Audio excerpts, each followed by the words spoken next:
The title of this could not be more fitting. Can't we all just get along? I'm sure you see news headline after news headline about bullying incidents in school. I think especially as we're coming out of this pandemic era, kids are facing mental health crises more than ever before. So there's a big uptick in bullying cases at schools. But you have a lot of rights as parents when it comes to interventions, when it comes to the bullying complaint investigation process, being involved and making sure that those safeguards are put in place to ultimately protect your student. And then one of the things that we hope to accomplish today too is to not just paint an overly negative light on the bully, right? Because the bully, don't get me wrong, some kids bully, I think intentionally, they fully know what they're doing, bad actors, but there's a lot of kids out there that have unmet needs, historical, long-standing unmet needs that become bullies because of those issues, because of failures along the way that have caused them to become that way, right? They don't learn anything different, they don't have the skills in place to be able to deal with their mental health barriers to learning or barriers to forming positive relationships with students, with staff members. So we'll talk a little bit about that today, because I've got a couple stories of that being the case, where a bully was identified as a bully and bounced around the different schools. And when you look at the records, you can tell the students' needs were never met, right? So can't we all just get along? How to respond to bullying? Wendy did a wonderful job introducing us, but our contact information here is on the slide. In terms of an agenda, first thing we'll do is give a brief overview of our law firm. We're a nonprofit. We serve 8 counties in Northeast Ohio. We'll talk about what we do, how people get a hold of us in the areas that we specialize in addition to education law. Then we'll get into the substance of the topic, that being bullying, its motivation, its potential effects, and how to work with your schools on bullying concerns. And then we listed questions and answers here on the agenda last, but feel free to interject, step in, ask questions live as we go along. You will definitely be put to sleep if I talk the entire time straight. Hannah, on the other hand, is very entertaining. She's wonderful. But please feel free to ask questions anytime. Keep it live and energetic.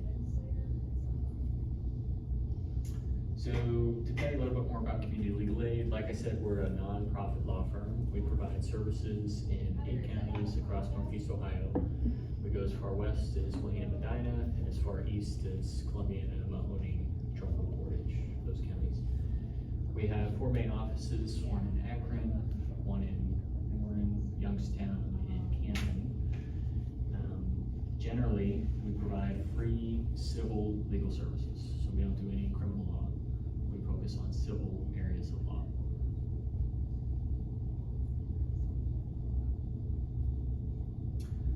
In order to work with us, because we're a nonprofit that gets funding from the federal government, state government, we do have some restrictions when it comes to client, like case acceptance criteria and eligibility. So the biggest hurdle oftentimes is we can only work with low-income individuals for the most part. There's some exceptions for like seniors and perhaps veterans, but for the most part you have to be low income in order to qualify for services. So that metric's usually 200% of the federal poverty level. If you look that up, I think that's around like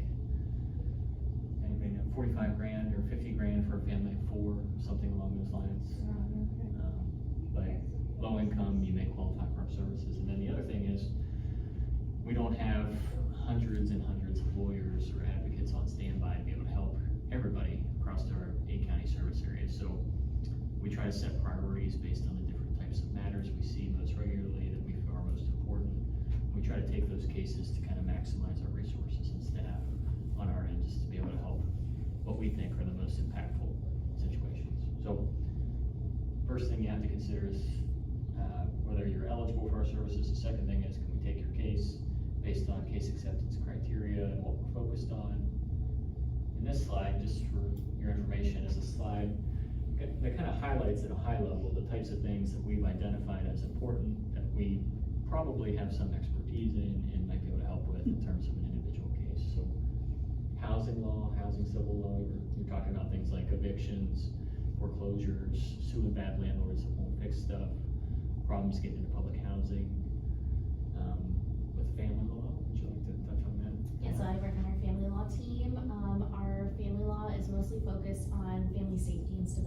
it says. So we primarily help survivors of domestic violence, and we can help with getting civil protection orders, divorce and custody matters, but we also have low-income divorce and custody clinics throughout our 8 counties, where it doesn't have to be the domestic violence focus or qualifying factors there. We do assist with some estate planning if that's necessary, anything that intersects with immigration and citizenship as well. And then we have other projects too. I'll kind of just go over those too. We try to identify our clients' holistic needs. So if someone comes in even just for a divorce or a housing issue, we do try to talk to them about kind of what's going on in their lives, because a lot of times people have more than one legal issue going on.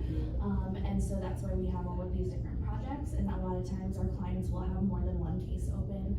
Many times I have divorce clients where I'm helping them with a divorce, and Clinton is assisting them with their children, making sure that they're on the right IEP, making sure that their children are, advocated for in the school system.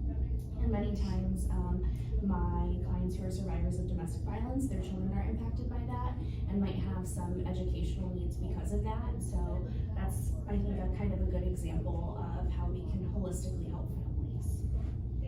And we're kind of unique as a law firm in that regard, because other law firms don't have that type of expertise, right? They don't specialize in such a wide range of things, especially things that really affect people's day-to-day lives, their pocketbook, the roof over their head, how their kids get to school, access school, those sort of things. And we're so interconnected as a firm that we try to help each other and really help the family. But this slide, I think, does the best job kind of explaining everything that we do. And in terms of how we go about providing those services, we represent people through legal representation, maybe a court appearance, meeting. Sometimes we just provide advice, maybe we help them with some forms. We're always willing to come out in the community and present legal information to people, share information, talk about topics. And then we try our best to be able to refer folks to other service providers out in the community that they may need access to. So we have great partnerships in place with other places around town that families may need help with. And then in order to get our help, we have a way that folks can apply online 24/7 through our website. We have a helpline that's open for people to call and talk to a live intake worker, and then we get referrals from community partners out in the community oftentimes too. I brought with me today some brochures. Feel free to take one whenever. Oh, you want to pass them out? Sure. That works. So if you open that up, the side in green on the brochure lists the same types of things that were listed on that slide in terms of what we do, but it also lists in there on the side in blue how you apply for our services, the website link, the phone number to call, that sort of stuff. And then if you're ever working with families that have educational concerns, since today's topic's about education, and they don't speak English as a primary language, just know that we do have access to interpreters, language line translators, so we can help those families. So if you come across other kids in your school that are struggling, that particularly don't speak English as a primary language, like those students really struggle to access services that can help them, right? So just know we're a resource for families in that regard. In terms of education law assistance, we provide a wide range of services, so we can help parents with document tracking if they need to send a demand letter to their school, or maybe not even a demand letter, just a letter explaining their perspective on their child's needs and what they need help with. We can help with that. We can help with record review, helping them understand the connections between medical records and school records, and advocate for their child. We can advise parents about really any education issue you can think of, from bullying to truancy to IEP services, 504 plans, school enrollment issues. We often attend school meetings with parents, so we'll go to IEP team meetings, 504 meetings, suspensions, expulsion hearings. We've taken cases cleared to the Ohio Department of Education through their dispute tools. There's a lot of options available to families when it comes to exercising their legal rights, and as a firm, I think we've done just about every one of them we have experience. Okay. questions about what we do as a firm, services we provide, how people get to us before we dive into today's topic? Okay. So, obviously this is a tough topic to discuss, right? It's something that's, I think, challenging for parents to describe, parents to talk about. Parents, I think, a lot of times feel helpless in the situation, right? They aren't with their kid all day, every day in school. They just see the side effects at home of what their child's experiencing, or maybe their child's identified as the bully, right? First thing I want to make sure we talk about is bullying has a very specific meaning under the law, okay? So according to the U.S. Department of Education, they define it as aggression that's repeated. It doesn't necessarily have to be like physical aggression. It could be intimidation, it could be coercion, it could be perceived. It doesn't actually have to be real, it doesn't have to be actual, it could just be perceived by the victim student. But it has to be reoccurring and repeated, or there has to be like reason to believe that it will continue to occur, it will be repeated. A one-time incident is not bullying under the way that the law is written. One-time incident might be assault or something along those lines, right? It could be something that's actionable, gives you another right as a parent, might give you the right to sue or file a complaint with the Ohio Civil Rights Commission or something along those lines, but it's not necessarily bullying, right? Because the focus there is it repeated? Is it likely to be repeated? At least the way according to law. And if you look at the bullying data, you would be surprised. A lot of districts in our area have really, really low numbers when it comes to bullying incidents that are reported to like the Ohio Department of Education or the U.S. Department of Education. Schools are supposed to gather all this data about like how many bullying complaints they received during the school year, how many complaints they've investigated, and how many complaints were actually verified to say, yes, the bullying in fact occurred, and the numbers on that are super low. Like it's a handful of cases are actually verified in all the major urban schools every year because of the way that this is defined, just with that repeated requirement.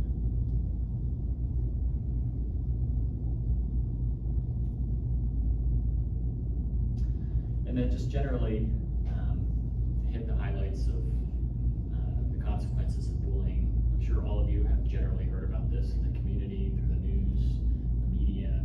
You know, the kids who are bullied are more likely to experience depression, anxiety, increased feelings of sadness, loneliness. You may see some changes in their sleep habits, their eating patterns. There's a lot of data that's crystal clear saying that their academic outcomes are pretty much guaranteed to decline. They may be more likely to experience feelings of like school avoidance, like not wanting to go to school, not wanting to make friends, not wanting to talk to adults, not wanting to talk to students that they may have known for years and years. They're more likely to miss, skip, or drop out of school. And then the data on the other side for the bully shows that those kids who are bullies, especially if there are proper interventions in place, once they transition into adulthood, are the kids that are more likely to abuse substances, are more likely to get into fights out in the community, vandalize property, get involved with crimes, be abusive towards partners. That data's out there. It's published by the Department of Education, federally, on the state level, various nonprofits, governmental organizations. The data's clear. But the data's also clear that interventions can be put in place on both ends, right? For the bully and for the victim student to combat these terrible side effects, right? The consequences. And it all starts with intervention. And it all starts, for the most part, with parents or other people that identify when the bullying is happening, and can provide the school, who really has the responsibility for investigating it, with as much information as possible. So when you suspect that bullying is happening, the number one thing that you want to do is try to talk to the school about it immediately. And we recommend that you do that. If you want to do it by phone first, that's fine, but always make sure that you document it in writing. So most schools, if you go to their main office building in whatever school building you're in, and you ask the secretary at the front desk for a copy of their bullying complaint form, a lot of schools are good about even having complaint forms that are like carbon copy paper, right? So you fill out the top, it bleeds through, the ink bleeds through to the second page, you keep the second page, the carbon copy, you turn in the main copy. Some schools don't have that, unfortunately, but in my experience, if the parent fills it out and just asks the secretary to make a copy, they're more than willing to do that. But you have to document. If you don't document, it's gonna slip through the cracks, I can almost guarantee you. And I know a lot of schools have apps, where you can speak with your students, teachers, or administrators. That's also a good place to, document it. That way you have a record and they have a record, especially on a platform, that they have encouraged parents to use. And I know a lot of times if there are incidents in the classrooms, teachers will reach out to parents and say, hey, just to let you know, this happened today. Save those messages then for your records.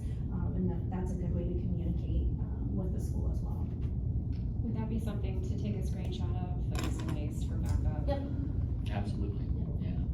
Yeah, especially a screenshot is good because you have the date then too. Right. And when you document it, whether it's in the school's bullying complaint form, or through an app, or just your own letter, you want to be as specific as possible. And a lot of schools are good about also receiving these complaints anonymously, so you don't even have to identify yourself. That's what the law says. You can do it anonymously. They're supposed to have a policy in place to allow parents and students to be able to do that. But you want to be as specific as possible whenever you turn in this information to the school. You want to say dates, names, locations. If you know other witnesses, describe those. What that will do is help the school launch the investigation that it's required to do under the law. This is a widely used bullying, harassment, intimidation incident report form. It's one that's available nationally. It's created by this resource. It's called Special Ed Connection, which majority of the schools all across the country subscribe to, they have access to. It's this platform where all the schools' lawyers get together and develop these resources that are supposed to be like wonderful, compliant with the law, no-brainer type tools for school personnel to use to comply with their obligations. So this is an example of what the complaint forms might look like at your child's building. It should look something similar to this. You can see it asks for a lot of information, right? Name of the person reporting the incident, the dates, location, the exact behaviors. You want to describe that. A lot of these forms are pretty open-ended, where you can describe in your own words as much as you know about the incident or incidents. With this, particularly if you feel like the bullying is happening because of your child's disability, you want to say that, because we'll get into it in a minute, but that triggers like all these other protections and safeguards that come into play under federal law when it comes to bullying based on disability. It's the same type of protections that exist if you were bullied based on your race, religion, gender, those other types of protected factors that you might see protections for in other areas of the world or like community that you live in. If you're bullied based on your child's disability, and especially since we're talking to the group here, through Autism Society, if you feel like that's a factor involved in the bullying, make sure you describe that in the form. That's going to trigger other requirements. We wrote this again in a separate slide. Keep the records, put it in writing, document, just because we cannot stress enough how important it is to put it in writing. You want to make sure you put it in writing and you keep a copy for yourself. You want to make a report each and every single time your child is bullied, or you feel your child is bullied. Even if you're just now learning about this process and you feel like your child was bullied 3 months ago, or 2 months ago, or a year ago, I recommend you still fill out the form today and turn it in just to document it in the file. Because not only does that still cause the school to go do an investigation, it should flag for school staff that your child may have some natural side effects relating to that incident that could affect their school day, right? Maybe they now have anxiety, depression, maybe they're experiencing school avoidance. Those types of things are a natural consequence to the incident, and if you can put that in the student's file, it's supposed to prompt them to maybe schedule a meeting with you or do some additional assessments to figure out the collateral natural consequence to that incident. So is an email about bullying equivalent to that form? Oh yeah, emails are fine.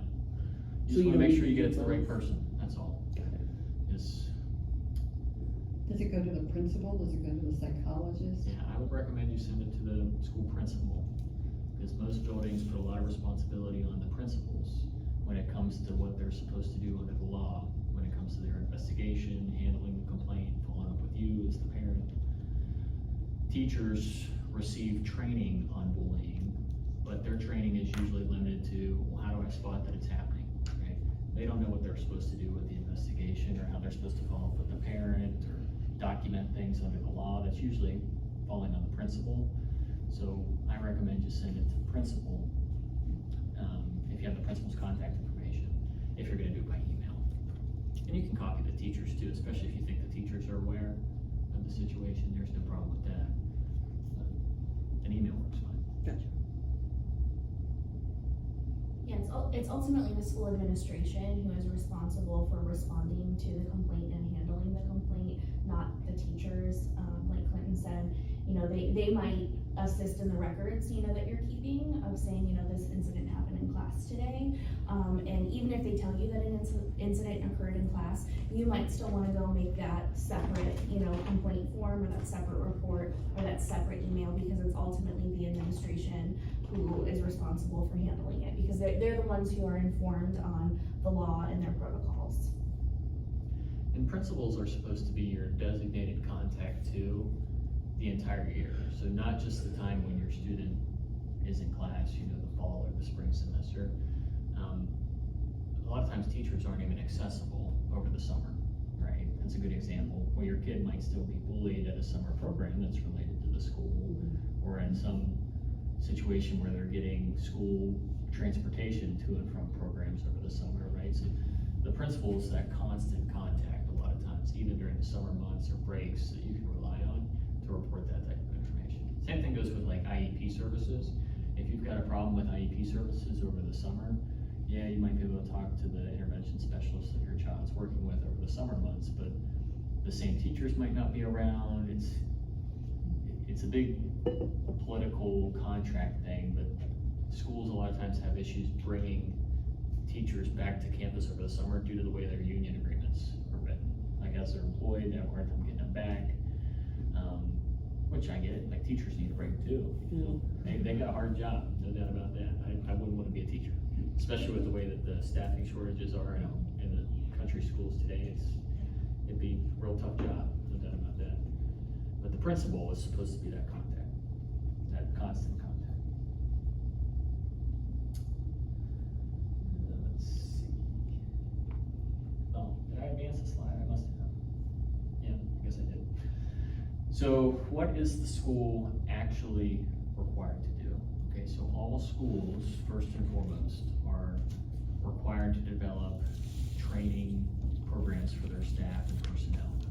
And as part of that, educators, administrators, other staff naturally receive various types of training on bullying, harassment.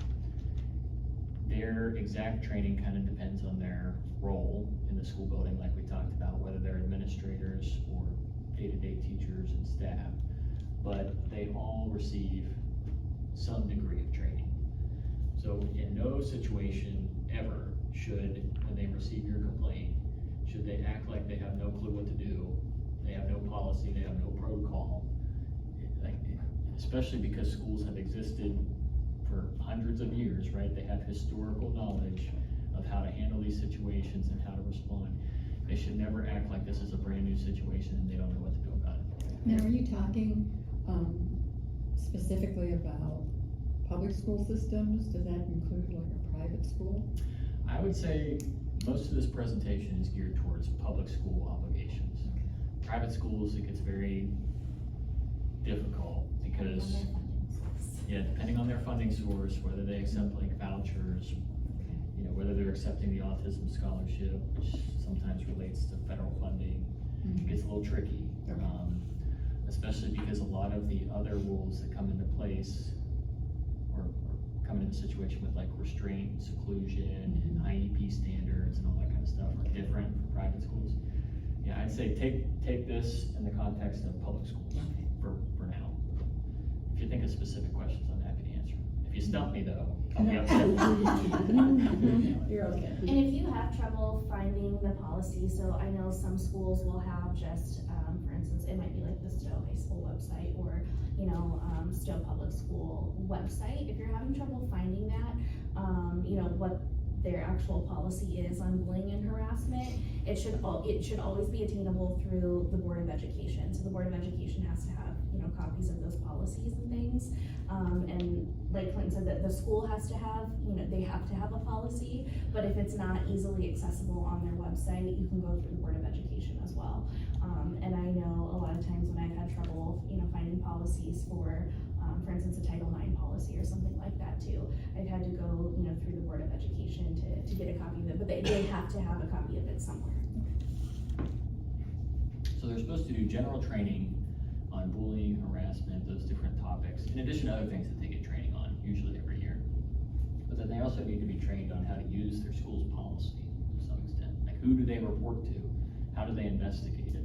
How do they document it? All of those things should be described in the policy itself. As Hannah said, that should be online or available at a school building or the Board of Education. A lot of schools publicly advertise that they have school-wide programs in place to stop the bullying or at least identify it and get ahead of it. You might be able to talk to whoever the program like liaison is or contact person is at that program. That would be a good person for you to reach out to. And then importantly, I would mention that these policies need to be specific, that bullying doesn't just happen inside the four walls of a school building. It could happen on the bus, it could happen at school-sponsored events, it could happen online, but that bullying behavior, you know, threats, intimidation, harassment, could carry over into the student's school day. Even though it's occurring off campus, it's still affecting the school day, it still needs to be addressed by the school. So all of that stuff, like whatever setting it is, the conduct should be described in the policy itself, so you wanna take a look at that to see what your rights are. A lot of times those policies will identify a specific person that you could contact or a department. It'll explain to you the steps that they're gonna use with their investigation and follow up to you, because that's a big part of it too. You wanna know after you file this complaint, what happens next, right? Are they gonna schedule a meeting with me? Are they gonna let me know the outcome? Whether or not the bullying is verified, are they gonna let me know, or are they just gonna leave me hanging? Their policy will describe what to expect. And if it doesn't for some reason, ask those questions. You know, ask, you know, what happens after I file this complaint? What's the process? And, you know, remind them that their policy should be clear about that. And one of the questions that we get a lot is that exact issue, you know, like what happens next? I feel like the school never followed up with me. I turned in my complaint. It's been months. I've not heard a thing. Part of that's understandable because there's a federal privacy law that exists. It's called FERPA. I can never remember what the acronym stands for, but it creates all these crazy, complicated requirements for schools to follow when it comes to protecting student information. So as they're investigating the bully, as they're investigating the victims, as they're investigating and talking to witnesses who may be other students, they have to take a lot of steps to make sure that information stays confidential and they just don't tell it to every parent, every person in the community, the press, whoever is asking about it, right? So part of me understands why this message about, okay, what happened with this complaint never gets communicated back to the parent because of that, because it's so complicated. But at the end of the day, that's not an excuse. The law says that parents are entitled to written notice that their complaint's being investigated. They're entitled to written notice that talks about whether the complaint was verified or not. And And then most importantly, they're entitled to a written notice that summarizes the disciplinary action taken against the bully, if any, okay? Now, a lot of times that written notice isn't exactly specific, it's general. Like, it doesn't say bully so-and-so was suspended for 45 days. When he comes back, bully is gonna be in a separate classroom, bully's gonna, like, it doesn't go into all that detail. It just says bully suspended, which leaves the parent hanging there, like, what can I expect then? And that is why schools are also supposed to schedule meetings with parents when the bullying is verified to talk about a support plan, safety plan, a way to make sure that this doesn't happen again, to eliminate that hostile environment for the student, to make sure that everybody's safe, and that the staff have a plan in place, especially if that student's gonna stay on campus, to make sure that the conduct doesn't happen again. In the instances of bullying, is it more likely that the bully is moved to another classroom or the victim is moved? You know, I've had it happen both ways, to be honest. Kind of depends on the size of the district, you know. For example, if it's a student who's on an IEP and they need a specialized provider of some sort, you only got one or maybe two, and the provider's caseload is otherwise full in another classroom, and that limits your student from going over there. It's a resource allocation problem, right? Sometimes it limits who can be moved and what options are actually available. But I would say generally, the school's priority should be to focus on the victim student and not necessarily the bully, just because the fact of the matter is the conduct did happen, right? I'm sure it violated the student's code of conduct at the school. It warrants that disciplinary action. In majority of cases, they do have the option of school removal for that bully. They can either do it on an interim basis, short term. Sometimes they can justify it as a long-term offense. Sometimes they can jump right to expulsion, depending on how severe, regular occurring, and especially egregious the conduct was, right? So it kind of depends, but at the end of the day, a lot of times it comes down to resources and what staff are in each classroom, how full the classrooms are, that sort of thing. Makes sense. And then if the school is not following up with you or responding to you, especially if you're trying to get information from them, even just general information about whether they verified the bullying or disciplined the other student, I recommend you talk to like the Board of Education. You talk to higher administrators at the school district itself to try to get your answers. You could talk to the police, you know, especially if you feel like your child is in continuing danger, the school's not doing a good job, they haven't talked about a support plan or a safety plan. And lastly, you know, or maybe together with that, you could talk to a lawyer, talk to an advocate, try to get some information on your rights, what you could do next, especially if you feel like the school is dropping the ball when it comes to interventions. And our district has the school resource officers, and Yep. the lead, he's very approachable, so. And, you know, you could also work with your IEP team. You know, you could schedule an IEP team meeting to talk about the incident, talk about the conduct, talk about how it's affecting your student. And as a parent, you have the right to invite anybody you want to these IEP team meetings. So you can invite the school resource officer, you can invite whoever the person is in the bullying policy that is supposed to be responsible for these investigations and these complaints. Like, you could invite them, you have the right to invite them. And if you tell the school that you want to invite somebody, they have to at least send the invitation. Whether they show up or not is a different story, but you can invite anybody you want. If the bullying's occurring on transportation, invite somebody from the transportation department to have a conversation about what safeguards could be put in place. Can bully tolerance be written into an IEP? What do you mean by bullying? If I have a victim, if my child is a victim, are there, and he's scared to death to go to school, and we're doing school avoidance, and everything's happening like you said, grades are going down. Could there be a line item in the IEP where they work on behavioral Did you look at the other slides of my presentation? I did not. We're about to do that. I don't forget I said it, I'm sorry. No, I think that's 2 slides away, or 3 Okay. slides, something like that. But the short answer is absolutely. You could write it into IEP goals, you could ask for specialized assessments to understand how the incident actually impacted your child, especially as it relates to learning, right? If it's school avoidance, lack of focus, poor socio-emotional, like skill deficits, behavioral deficits, that sort of stuff, you can ask for an evaluation of those needs at any time, and they're supposed to take it seriously, right? If they're gonna deny your requests, they have to deny your requests in writing. They can't just say no and verbally tell you they don't think that's warranted. They have to tell you no in writing, which triggers a whole slew of other rights that you have as a parent to contest that decision. And that's where lawyers come in, we can tell you that kind of stuff, about bullying laws, bullying policies, is that done? That's right. Thanks. Hopefully we keep the path, otherwise I'll have to wing this in the dark and. Anyways, moving on. So, hey, let me ask you real quick. Okay, so I had an incident with my son. It happened once. It was, with social media, Mhm. and it was a video of him.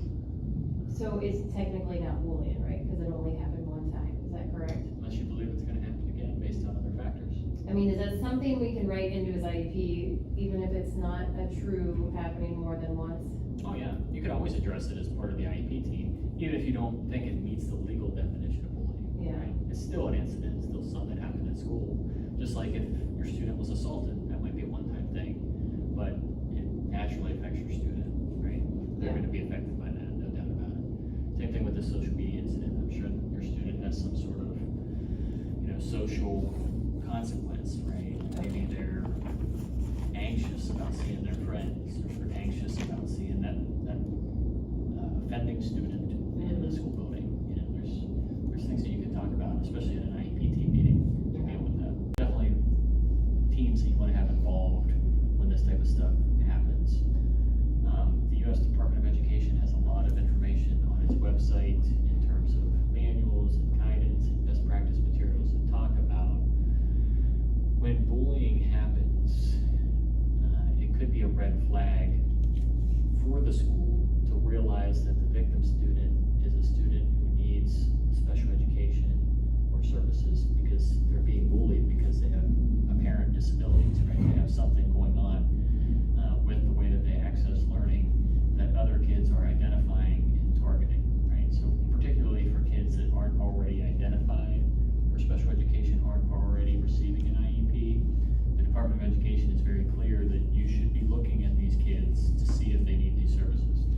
For kids that already have an IEP, the services to stop the bullying or deal with the side effects, those feelings that the student now has from the bullying incident can be addressed in the IEP itself, in my experience, or the 504 plan itself. So, as Wendy was getting to earlier, she stole the show. You can build in IEP specific goals.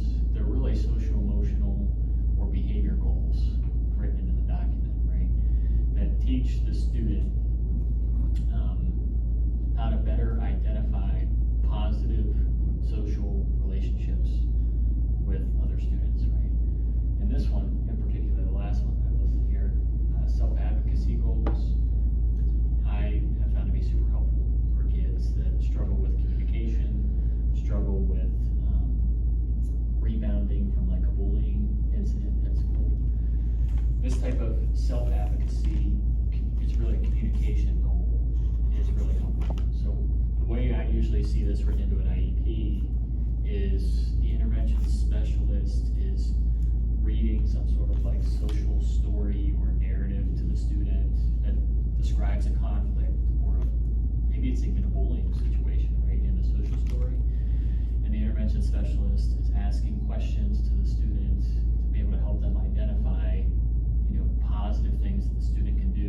to seek out help, to know that what's happening is not okay. And for students with autism, this can make a difference, that self-advocacy goal, right?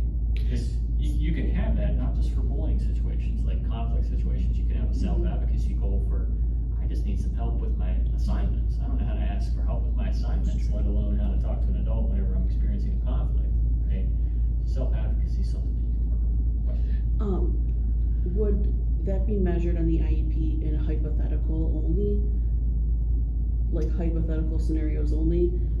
Or would it Yes. also be real time? Because that's kind of what it really matters, is real time. Right, so in the IEP context, you would be working on it in the hypothetical sense, right? Because you don't wanna create those situations where you're trying to get, otherwise you won't have any data. Like, Yeah. you couldn't guarantee that you'll have any data during the school year That's to look true. at, right? Yeah. So in the IEP context, you're gonna do it in simulated hypothetical scenarios. So that way you can get the data about the student's response. You know, did Billy successfully say that, oh, I would raise my hand when I see this type of stuff happening? Or did he successfully know that he has to go talk to the principal or go talk to the counselor based on the data collection in those hypothetical situations?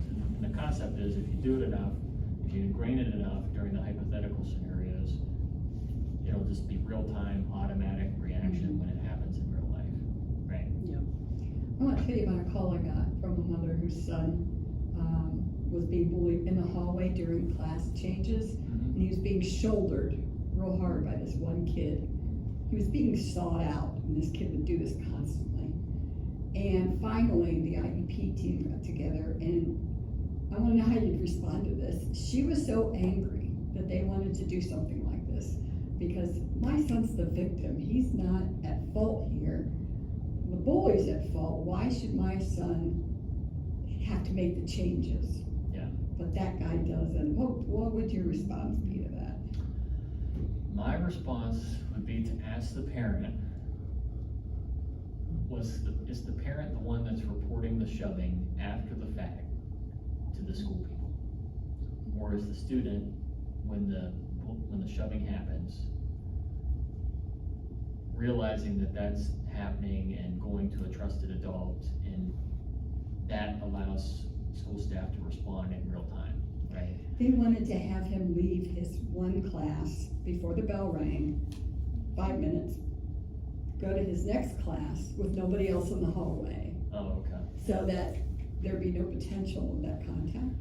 So I was gonna say, I can talk about that. Yeah, go ahead. Because I've It's a had- safety plan thing. Excuse me. You had that? I've had experience with that, and so it's a school putting a safety plan in place, and parents they can, be involved in that safety plan. So if the school puts a safety plan in place, you can ask that you be involved in that safety plan. You can put forth people that in the school that you want involved in that safety plan. So if you want the IEP team involved in the safety plan, if you want teachers, if there's a hall monitor, if you want a hall monitor involved in, the safety plan, you can ask for that too. You can put forth your own measures that you think will keep your child safe, and also, make it so your child doesn't feel like they're disrupting their own lives or their own education. So for instance, I had a school where they wanted to put a safety plan like that in place, where they wanted, my student to leave the class, 5 minutes early, and then, be in the hallway, so that she could avoid, and her parents said the same thing. Why does she have to be the one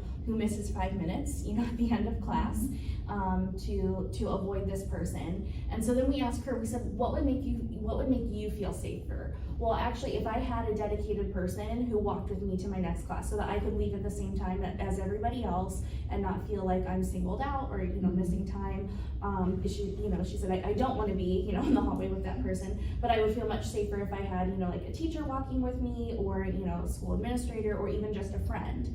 That would make me feel a lot safer. And so that was what we put in the safety plan instead. Is the safety plan part of an IEP, or is that something different? It's separate. It's but, separate. But it can be linked to your Yeah, you can IEP. attach it basically, like to the back of it. And then So you- my safety plan was part of it was the result of a 504 plan.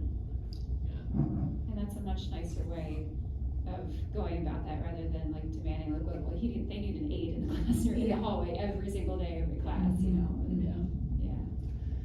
And I'm glad you asked the question about whether it can go with like an IEP. What I see a lot is on that very first page of your IEP where it lists all your contact information and student information, in the box that says other information, I always tell schools to write in that, like in bold, student has a safety plan, or student has a behavior plan, or student has a sensory needs plan, you know, all those types of things, because they're gonna flip clear to the back of the thing first, right? To see what plan is in place for the student, they kind of go front to back and look at the services. Well, if they have a safety plan, that's important for day one of school, right? Same thing with the behavior plan, sensory needs plan, all those things. That's gotta be front and center. First thing they look at, first thing they realize is part of that file, if you ask me. 'Cause if a student doesn't feel comfortable going to school, they're never gonna learn. And if you don't have that first day to the last day, good luck, right? So, put it on the first page. And if your child does have the ability to communicate with you some measures that, you know, they think would help make them feel safer, include them in that process. You know, cause you're, you know, like Clinton said, we're not there with them during the day, you know? We might not even know the makeup of their classroom, you know, what's going on in the hallway in between classes, but they are. And if they do have that ability to, you know, collaborate with you and communicate with you, you know, ask them, you know, what do you think, you know, would help make you feel safer?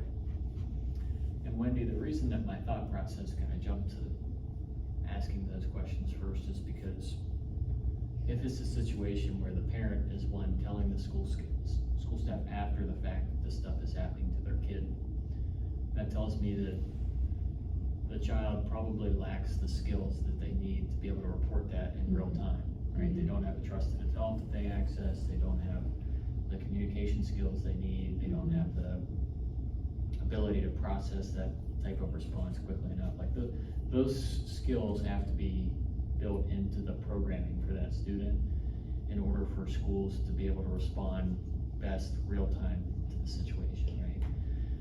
Because if nobody reports it when it's happening, it's It just. never happened. Yeah, exactly. And that's the sense that I got whenever I heard that explanation, is that if that's the solution that they were offering, it's probably because the school didn't believe it was happening, right? They said, well, we aren't seeing it, right? But we'll let your student leave earlier, that way they can avoid the kid altogether if that's actually happening. But that type of story makes me think that the school hadn't seen it on their own, and the student may not have been reporting it on their own to the school staff. It was probably an after-the-fact situation where it was the parent saying, hey, Billy's coming home every day saying he's been shouldered by so-and-so, what are you gonna do about it, right?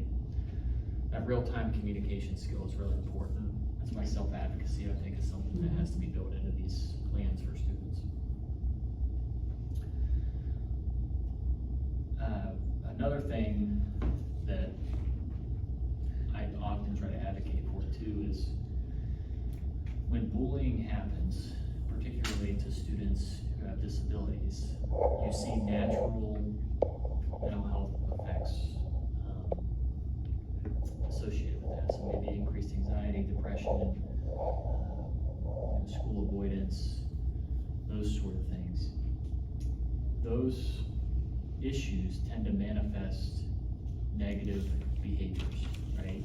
Maybe it's outbursts from the victim student. Maybe it's students wanting to fall asleep in class because they're so exhausted, they're sleep deprived, their eating habits are all messed up. Maybe it's students just outright skipping class. Right? Those consequences tend to manifest in ways that are really negative behaviors at the end of the day, exhibited by the victim student, and behaviors can affect learning. They can affect access to learning. They can affect the school day. Well, there's a box you can check in section 2 of the IEP that talks about whether your student has behaviors that are interfering with their learning or the learning of others. So if you check that box, what the school is supposed to do is talk to you about what types of positive behavioral interventions and supports they might have available to help your student. Same thing with specialized types of testing. You know, if it's a school avoidance situation and your student's missing class all the time, or exhausted, or anxious, those are behaviors that can be analyzed through a functional behavior assessment, FBA, and the school can develop a plan, behavior plan or action plan, whatever you want to call it, to respond to those needs. So It's a little outside the box, but I've used it in my practice and I think it's really effective. Check this box and it's gonna prompt a conversation with school staff about how these behaviors are relating to bullying. And they should ask to do some sort of testing, like a functional behavior assessment, to try to figure out what's triggering your student, what behaviors do they exhibit during the school day, and what interventions they can put in place to help. Sometimes it's the form of a behavior plan. And that's on the IEP form or? which- Yeah. So they'll have you sign a separate consent form for a functional behavior assessment. You see that, a lot of times they use functional behavior assessments too for kids that get in trouble a lot in school. Like they're acting out, they throw things, they refuse to do schoolwork, they get in fights with peers. Schools will use the functional behavior assessment to look at whatever the triggering stuff was to cause that student to engage in that behavior. They'll examine the behavior itself, and then they'll use evidence-based best practices to figure out, okay, how do we deal with it? How do we stop the triggers? How do we get ahead of it? And if it's too late, the student's already triggered, what are we gonna do about it? What's the best intervention strategy to step in and deal with that crisis as it's happening? You can never put together a good behavior plan or behavior goal or social emotional goal unless you've done that testing, unless you've done data collection. I don't care what school staff say, you can't write a goal unless you have data to support it. So it's important that they do this type of testing, that they look at the data and they figure out what's really going on. Usually what this involves is a combination of like in-person observations, assessments with the student, maybe some questionnaires going out with the family. It's a combination of a couple of things, but they're really trying to look at those behaviors and the triggers to figure out best interventions. Another thing I'll say about the IEP itself is think about transportation as a related service, especially if the bullying is occurring on the bus. You know, if your student, if it's pretty clear your student lacks appropriate like communication skills or the skills to be able to deal with conflicts or the skills to be able to like navigate busing on their own or walk to school on their own, based on their disabilities, they may need transportation. And if your district checks this box that they need transportation as a related service in the IEP, they have to provide it. Sometimes that takes the form of a private van, maybe it's a van with just a couple kids on it. That could help, especially if it's bullying that occurs to and from school. I forgot to mention, I think it was on this last slide, that slide, but it's applicable to the transportation section, I guess. Johnny's story, a little note here at the end. I had a student one time who I was helping him with his IEP. His real name's not Johnny, but his grades were declining. He all of a sudden had a real attendance problem. He was missing school all the time.